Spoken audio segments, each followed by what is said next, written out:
Hey guys, welcome back to my channel. My name is Mary. If you're new here, I would really appreciate it if you took a moment and subscribe down below.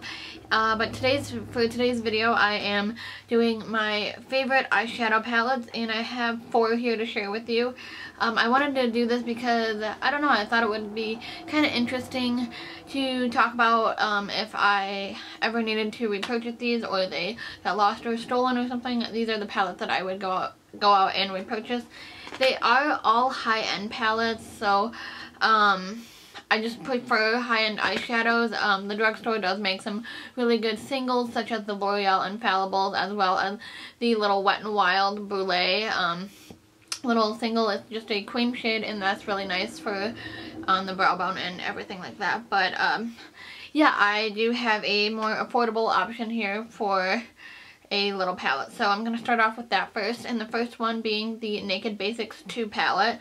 I love this little palette. It's around $29, I want to say, give or take, depending on where you get it, but this is like the perfect little palette. I would say that you need like to use another palette with this, just because there is really no like shimmery shades or metallics in here. It's pretty basic, but you do have some beautiful like transition shades. I love this cover shade for like my outer V. It's amazing. And then Skimp does maybe have like a little bit of like of a sheen to it. It's not shimmer, it's like a maybe satin. There's like a little something going on, but the rest are all matte. The 2 shades, Primal and then Undone, I don't really typically use them often, but the rest of these over this way I love. They're great for in the crease and the outer V, just setting your entire lid at the brow bone highlight. I just love this palette, and it's really nice, and it does come with like a mirror here, which is also great for traveling, and it's small, which is also really nice. And this is one of my favorite palettes. I always throw this in and use it with other eyeshadow palettes, so I love that one. Going in no particular order here, by the way, the next one is the Too Faced Sweet Peach palette. I bought this about a year ago, a little over a year ago. I was one of the lucky ones that got it when it first released, but this is what the palette looks like. First off, I love the scent of it, and these shadows just are so incredible. I know sometimes Too Faced comes out with palettes that can be a hit or a miss, but this one is definitely a hit in my opinion. So here's what some of the shades look like swatched out. I love all of these shades, and they are so stunning, and I feel like they look amazing on the eye, and I don't know, I just love this palette. I think that it's great for not only the spring and summer, but also fall and winter, really any time of the year. And I just love the quality of this palette, and it does again come with a mirror, so if you need this for traveling, this is a really nice palette. It is kind of a larger palette, so it might not be the easiest to travel with, but the packaging feels pretty sturdy and everything, so if you were to travel with it, I think it would be fine. The next palette here is the Anastasia Modern Renaissance palette. This is probably the most surprising to me, because when I first saw this palette, I liked the shades, but I didn't know how often I would actually use it. But I can honestly say that I've used this ever since I bought it back in November. I've been using it like on and off, but I always tend to go back to this palette.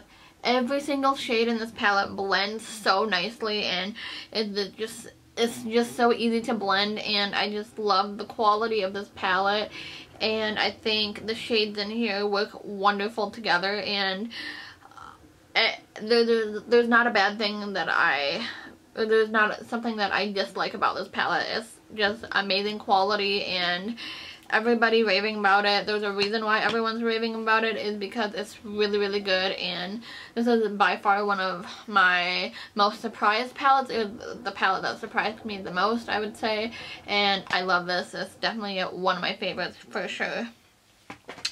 And the next and final palette I want to talk about is the Lorac Pro palette. This is just the original one, and this is what mine looks like. As you can see, I have hit some pan on my shadows here. So what I love about this palette so much is that you have a row of matte and a row of shimmers. Now these eyeshadows are a little bit powdery, so you will get like a little bit of like kick up with them, but the shadows themselves are really, really pigmented, and I absolutely love these shadows. The mattes are amazing as well, so that's what a couple of the matte shades look like. And I just think a lot of people would like this palette. This one is the more warm tone palette. I know they have the second one is like the cool tone palette, and then there's the third one, which is more like gold or rose gold shades, I believe, but I don't own that one. But this one I think is a great palette because, like I said, you have everything like all in one right here, and it just makes it really easy to use these eyeshadows. You will hit pan on these shadows pretty quickly though, just because the pans are shallow, and the actual eyeshadows are a little bit powdery, but they are insane and well worth the money. And I love that the packaging is really small and sleek, so it makes it, again, easy to travel with, and I just really love that palette. So yeah, those are all of my eyeshadow palettes that I would immediately go out and repurchase if something happened to them. It should really come as no surprise because I do mention these palettes quite frequently on my channel. But let me know what your favorite palettes are down below, because I'm always looking to try out new eyeshadows, and I really like trying out new eyeshadows. So again, if you're new here, please take a moment and subscribe down below, as well as hit that little notification bell, because that will just notify you when I upload videos. And don't forget to follow me on all my social medias, which are listed down below, as well as at the end of this video. And I will see you guys in my next video. Thanks for taking the time to watch. Talk to you later. Bye.